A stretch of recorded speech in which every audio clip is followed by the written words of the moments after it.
Franklin Hudson with Franklin Hudson Golf here. This is the one ball drill. I've got my green here and pin placements.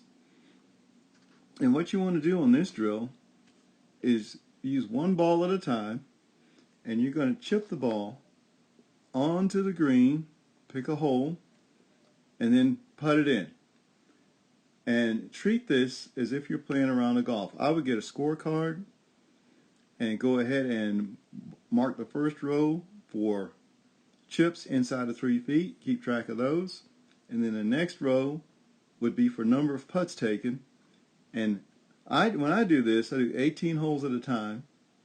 And sometimes I'll do it for 36, sometimes 54 holes. Okay? But you'll start at one spot. This is one way to do it. Chip the ball up, putt it in. Go to the next one, chip it up, put it in, and the next one, and then once you've done it to all the pin positions on that side, move to the other side of the green. Same deal. And once you've done it there, move to the next side of the green. Same deal, other side of the green. Same deal. Okay? Another way you can do this, and this is how I do it, is I'll get a ball, chip it up, put it in, but then I'll move maybe 4 or 5 steps, drop it down again, pick a different hole, chip it up, oops, wrong tool, chip it up, and go put it in, okay? And just continue to do that. Work your way around, choose a different hole, and something else you can do to make it a little more challenging is take 2 different irons with you. Or take an iron and a hybrid with you and alternate, change clubs each time you move to a different place. Chip with a gap wedge, at this one, and next one maybe have a 7-iron. Chip with that, get it up, and next one just alternate back and forth. But keep track of your progress. Keep track of how often you're chipping inside of 3 feet and how many putts. And this will help you get better real fast. Alright, and this is the example of the up and down drill, one ball. If you notice, I've got my balls laid out right here. And I'm going to go ahead and proceed through. If you'll note, start behind the ball every time, pre-shot routine. I cannot preach that enough.